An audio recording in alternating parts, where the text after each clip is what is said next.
अवधूत चिंतन श्री गुरुदेव दत्त. आखाड महिन्यामध्ये आपण कोणती सेवा करावी व महालक्ष्मी आईला आपण कसं प्रसन्न करावं. आखाड महिन्यामध्ये आपण सवासणी घालत असतो, जसं की आपण 7 सवासणी घालतो, 5 घालतो, 9 घालतो, 11 घालतो. जसं की आपल्या आपल्या इच्छेनुसार आपण सवासणी घालतो किंवा एकही घालतो. पण सहसा आपण 7 किंवा 11 किंवा 9 घालतो. तर आता आम्ही जे घालतो ते 11 किंवा 9 किंवा 7 सवासणी घालतो. जसं की आता महालक्ष्मी आईचे विविध रूप आहेत. जसं की प्रत्येक ह्याच्यामध्ये मसाई म्हणतात, जानाई म्हणतात, जोखाई म्हणतात, त्याच्यामध्ये लखाई म्हणतात. आता प्रत्येक देवीचे आपली आहे ती महालक्ष्मीच, पण प्रत्येक ह्याच्यामध्ये तिचे रूप बदललेत. तर त्याच्यामध्ये आपण 7 आसरांचे सुद्धा घालतो. तर प्रत्येक ह्याच्यामध्ये म्हणजे वेगवेगळे रूप घेतलेत, पण आहे ती महालक्ष्मीच. महालक्ष्मीची आपण प्रत्येक ह्या महिन्यामध्ये आपण सवासणी घालत असतो. महालक्ष्मी आईची आपण सवासणी घालताना किती घालतो? 7 घालतो, 9 घालतो, 11 घालतो. आपण आपल्या इच्छेने घालू शकता किंवा एकही घालतो किंवा 5ही घालतात कोणी. तर ह्या महिन्यामध्ये तुम्ही घालू शकता. तर उद्या आहे मंगळवार शुक्रवार हा देवीचा वार असतो. त्याच्यामध्ये आता आमोशाला आपले शेवट आहे. आमोशाच्या दिवशी शेवट कुणी कुणी घालतं. तर तुम्ही उद्याही घालू शकता, शुक्रवारी घालू शकता. त्याच्यामध्ये तुम्ही तुमच्या इच्छेनुसार जसं की पुरणपोळी करू शकता, तुम्ही निवद तळू शकता, भजीट करू शकता, दहीभाताचा निवद दाखवू शकता. दहीभाताचं निवद हे कशासाठी दाखवतात की देवीचं जे रौद्र रूप आहेत, म्हणजे जसं रागीट आहे, जसं की आपण कधी कधी म्हणतात की देवीचं कोप होतं. मग देवीचं कोप झाल्यानंतर देवीला शांतता कसं करायचं, कोणत्याही देवीला किंवा कोणत्याही देवाला शांत करण्यासाठी हा दहीभाताचा निवद दाखवला जातो.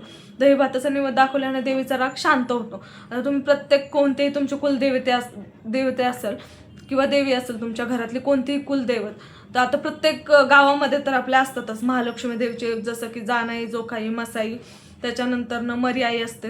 आता जसं की आमच्या गावामध्ये मरी आई, तर मरी आईचे पण निवद वगैरे दाखवलं जातं, देवीला निवद दाखवतात, घरामध्ये सवासणी असतात. तर तुम्ही त्या पद्धतीने दाखवू शकता. त्याच्यामध्ये तुम्ही जसं की कोणी कोणी कोंबडं बकरं पण करतात, पण देवीला आपण हा काही नैवेद्य दाखवत नाहीये. हा असतो दैत्याला निवद. दैत्याला नैवेद्य दाखवत असतो देवीने वध केल्यामुळं, त्याच्यासाठी तो दैत्याला निवद असतो. देवीला जो नैवेद्य असतो तो पुरणपोळीचा असतो आणि गोडाचा नैवेद्य असतो. जसं की दहीभाताचा नैवेद्य असतो, त्याच्यामध्ये पुरणपोळीचा असतो, दहीभात असतो, भाजी असते, भाकर असते, त्याच्यानंतर पुरणपोळी, आमटी वगैरे असतात, किंवा नारळ फोडून आपण खोबरंही त्यांना देतो, देवीच्या पाया पडून आरती करतो, देवीला नैवेद्य दाखवून मग आपण ज्या आपल्या सवासणी असतात 7, 9, 11 किंवा 5 किंवा 1 ज्या काही सवासणी असतात त्यांना बोलवून आपण त्यांची पूजा करतो. जसं की आपण त्यांना वटी भरतो. वटीमध्ये काय देतो, तो वटीमध्ये आपण एक कोणी साडी देतं किंवा कोणी नारळ देतं, ब्लाऊज पीस देतं, फूल देतं, त्याच्यामध्ये आपण तांदूळ देतो. जसं की ज्याच्या त्याच्या इच्छेने जे ते वटीमध्ये देतात, किंवा कुणी कुणी गजराही, पान फुल आणि गजराही देतं. तर ज्याच्या त्याच्या इच्छेनुसार तुम्ही तुमच्या देवीला प्रसन्न करण्यासाठी देऊ शकता. आता मोजून आपल्याकडे राहिले 10-11 दिवसच राहिले. त्याच्यामध्ये तुम्ही जर तुम्हाला शक्य नसेल मंगळवार शुक्रवार, तर तुम्ही कधीही कोणत्याही मध्ये वार येईल, ज्यावेळेस तुम्हाला शक्य असेल त्यावेळेस घालू शकता. त्यामध्ये तुम्ही दुर्गा सप्तशतीचे पाठही करू शकता. जर सपोज तुमच्याकडे महालक्ष्मी देवीची अजून कोणती तुम्ही पूजा करत असाल, जसं की आता मी दुर्गा सप्तशतीचे पाठही करते, त्याच्यामध्ये आपण मंगळवारचे जसं की पूजा मांडतो, तर तीही मांडू शकता तुम्ही. मंगळवारचे, शुक्रवारचे तेही मांडू शकता. तुमच्या इच्छेने तुम्ही मांडू शकता. त्याच्यामध्ये फक्त कसं आहे, आपण आपल्या देवीचा जो भाव आहे ना तो पाहिजे, बाकी काहीच नाही आहे. त्याच्यामध्ये तुम्ही तुमच्या देवीला वटी भरू शकता. वटीमध्ये तुम्ही नार, हार, फूल ते तुम्ही घरी दाखवू शकता, किंवा तुमच्या आसपास जर त्याच देवीचं अजून कोणतं तरी रूप घेऊन जर मंदिर असेल तर तिथेही तुम्ही दाखवू शकता. पण तुमचं जे कुलदैवत असेल ना तिथं जाऊन दाखवलेलं ना खूपच छान, म्हणजे जास्त पॉझिटिव्हिटी येते. आणि ठीक आहे, तुम्हाला शक्य नसेल, काही अडचणी असतील, काम असेल, तर तुम्ही तुमच्या घरामध्ये दाखवू शकता. जसं की तुम्ही कुंचन सेवा करत असाल, तर तुम्ही कुंचन सेवा ह्या महिन्यामध्ये, पूर्ण महिन्यामध्ये जे 10-12 दिवस राहिले त्याच्यामध्ये तुम्ही मांडून करू शकता. कुंचन सेवामध्ये काय आहे, फक्त आपल्याला हार फूल द्यायचं आहे देवीला, अगरबत्ती व्हायची आणि आपल्या महालक्ष्मी आईचं नाव घ्यायचं आहे, बाकी काहीच करायचं नाही आहे. महालक्ष्मी आई म्हणजे आपल्या प्रत्येक रूपामध्ये आहे. प्रत्येकाला, जसं की आता आम्हाला कोल्हापूरची, पण कोल्हापूरमधून ती वरखेडमध्ये गेली, तर वरखेडमध्ये तिथं आम्हाला ती तिथली आमच्या घरातली, तर मग आम्ही त्या देवीला जास्त करून मानतो. तर प्रत्येकाची इच्छा आहे, जसं की मरी आई, जानाई, जोखाई, मसाई, आता प्रत्येकाचे रूप वेगवेगळे आहेत, पण आहे ती महालक्ष्मीच. ती तुम्हाला प्रसन्न करण्यासाठी तुम्ही घरामध्ये ओटी भरू शकता. तर त्या ओटीचं काय करायचं, तुम्ही ती साडी स्वतःही घालू शकता, किंवा तुम्हाला कोणाला दान करायचं असेल तर तुम्ही त्यांना करू शकता, किंवा तुम्ही आत्ता घरामध्ये देवीला दाखवली आणि तुम्हाला ती साडी तुमच्या मंदिरामध्ये जे कुलदैवत आहे तुमची महालक्ष्मी, तिथं जाऊनही तुम्ही ती साडी देऊ शकता. तो शेवटी तुमच्या श्रद्धेचा भाग आहे. पण तुम्ही घरामध्ये दाखवू शकता. असं नाही आहे की तुम्हाला तिथं जायला जमणार नाही म्हणजे तुम्ही इथंही दाखवू शकत नाही. तुम्ही इथंही दाखवू शकता. आपल्या महालक्ष्मी आईला फक्त मनातनं एकदा नाव घेतलं ना की ती कुठेही उभा राहते. आणि आपलं कुलदैवत म्हणजे असं आहे की महाराज ही स्वतः सांगतात की माझ्या अगोदर तुम्ही तुमच्या कुलदैवताला माना, कुलदैवतेची सेवा करा, पूजा करा. दुर्गा सप्तशतीचे पाठही तुम्ही रोज एक एक वाचला तरी चालेल, किंवा त्या दिवशी ज्या दिवशी तुम्ही सवासणी घालणार असाल, शुक्रवार, मंगळवार किंवा मध्ये आधी कोणत्याही 11 दिवसामध्ये, तर त्या दिवशी तुम्ही उपवास पकडून दुर्गा सप्तशतीचे पाठ करू शकता. हेही करू शकता. त्याच्यामध्ये तुम्ही महालक्ष्मी आईला जसं की तुम्ही तुमच्या घरामध्ये आरत्या ठेवतात, कोणी कोणी देवाचं मोठं प्रसाद ठेवतात, तर ते ज्याच्या त्याच्या श्रद्धेचा भाग घेतो.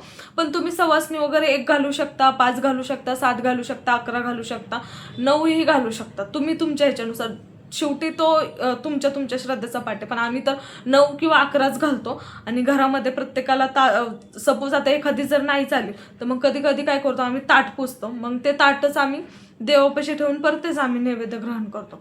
तुम्ही तसंही करू शकता. पण ह्या महिन्यामध्ये आखाडामध्ये सवासणी घातलेले खूप छान असतात, कारण घरात जी भरभराट होते ना ती खूप भरभराट होते. हे आमचा स्वतःचा अनुभव आहे आणि खूप छान पॉझिटिव्ह रिझल्ट येतात. तुमची कितीही वाईट परिस्थिती असू द्या, तुम्ही जोपर्यंत तुमच्या कुलदैवतेला नैवेद्य दाखवत नाही किंवा तुम्ही त्यांना शरण जात नाही आहे, तोपर्यंत तुम्हाला कोणताही देव कुठंही गेलं तरी तुम्हाला कुलदैवताची सेवा ही करावीच लागते. तुमचं सगळ्यात पहिलं म्हणजे जसं की तुम्ही सगळ्या मावशा वगैरे ह्यांना गोळा करताय, पण तुम्ही तुमच्या आईलाच जर मानत नसेल तर ह्याला काहीच अर्थ नाही आहे. शेवटी तुम्हाला फिरून तुमच्या आईपाशीच जायचं आहे आणि आईपाशीच जावं लागतं. आणि श्री महालक्ष्मी आईचं तुम्ही दर्शन घेऊ शकता, जसं की तुम्ही जाऊनही घेऊ शकता आणि इथूनही पाया पडून, आई माझं काही चुकलं माकलं असेल तर माफ कर, माझी चूक भूल पदरात घे आणि माझ्या पूर्ण संसारामध्ये तुझं कायम वास राहू दे, ही जरी प्रार्थना केली ना, खूप छान वाटेल तुम्हाला आणि एक पॉझिटिव्हिटीला. आणि आतमधूनच बघा तुम्हाला एक म्हणजे आतमधूनच वाटतं की हा छान आहे बाबा, मी बरं झालं महालक्ष्मी आईची सेवा केली आहे. आणि तुम्हाला ऑटोमॅटिकली तुमचे जे बंद पडलेले काम आहेत ना ते ऑटोमॅटिकली चालू व्हायला सुरू होतील आणि होतात. जोपर्यंत आपल्या घरातल्या कुलदैवताच्या आपल्या डोक्यावरती हात असतो ना तोपर्यंत कुणाची कुठलीही बाहेर कोणतीही बाधा आपल्यापर्यंत घरापर्यंत येत नाही. हा माझा स्वतःचा पर्सनल अनुभव आहे. आमच्या घरात खूप काय अडचण होत्या, पण आमची जशी महालक्ष्मी आहे आमची प्रार्थना ऐकते, आम्ही जसं तिला शरण जातोय तसं आमच्या घरातले सगळे पॉझिटिव्हिटी येते, नकारात्मक ऊर्जा जाते. आणि महालक्ष्मी म्हणजे पैशा रिलेटेड आमच्या कोणत्याही अडचणी राहत नाही. आम्हाला कुठून ना कुठून सत्ता महालक्ष्मी आई उभा राहते आणि आमच्यासाठी मदत करते, कोणत्या ना कोणत्या रूपामध्ये येतेच. तर तुम्ही तुमच्या देवीला विनवा, तुम्ही दहीभाताचा नैवेद्य दाखवा, तुम्ही सवासणी घाला. आणि आता राहिलेतच किती दिवस, आपले 8-10 दिवसच राहिलेत. आणि देवीला काय पाहिजे, फक्त श्रद्धा पाहिजे. तुम्ही 1 घाला, 5 घाला, 7 घाला, 11 घाला, 9 घाला, तुम्ही तुमच्या इच्छेने घाला, पण घाला. असं नाही की तुम्ही एवढेच घातले पाहिजे. देवीला फक्त श्रद्धा पाहिजे आणि मनाभावाने करा. श्री स्वामी समर्थ. अवधूत चिंतन श्री गुरुदेव दत्त. श्री स्वामी समर्थ महाराज की जय. महालक्ष्मी आईला सगळ्यात प्रिय आणि आवडती गोष्ट म्हणजे कमळाचं फूल आणि गजरा. ही महालक्ष्मी आईला खूप प्रिय गोष्ट आहे आणि आवडती गोष्ट आहे. जर तुम्हाला शक्य झालंच तर तुम्ही ह्या महिन्यामध्ये ज्यावेळेस तुम्ही सवासणी घालसाल त्यावेळेस तुम्ही महालक्ष्मी आईला कमळाचं फूल किंवा गजराही वाहू शकता आणि तुमच्या ज्या सवासणी असतील त्यांनाही तुम्ही देऊ शकता. म्हणजे महालक्ष्मी आई ही कमळावरतीच बसलेली आहे आणि कमळ हे तिला खूप प्रिय आहे, अतिप्रिय आहे. तुम्ही त्या दिवशी देऊ शकता हे कमळाचं फूल, सवासणीलाही देऊ शकता. आणि महालक्ष्मी आईला तुम्ही आणखीन एक सेवा करू शकता, जसं की तुम्ही त्या दिवशी कमळकट्ट्याचे मणी किंवा माळही अर्पण करू शकता. आणि आणखीन एक सेवा करू शकता म्हणजे श्रीसूक्त किंवा कनकधारा स्तोत्राचंही पठण करू शकता किंवा श्रवणही करू शकता. हे महालक्ष्मी आईला अतिप्रिय आहे. किंवा तुम्ही आणखीन कोणतंही गुलाबाचं फूल किंवा गजराही अर्पण करू शकता. हे महालक्ष्मी आईला सुगंध आणि प्रसन्न करणारं, जसं की वातावरण जेवढं छान ठेवसाल तुम्ही, घरात जेवढी स्वच्छता किंवा साफसफाई ठेवसाल, हे प्रत्येक देवाला स्वच्छता ही खूप आवडते. त्या दिवशी तुम्ही सर्व घर स्वच्छ करून तुम्ही तुमच्या घरामध्ये तुमच्या देवीचे सवासणी घालू शकता. श्री स्वामी समर्थ. अवधूत चिंतन श्री गुरुदेव दत्त.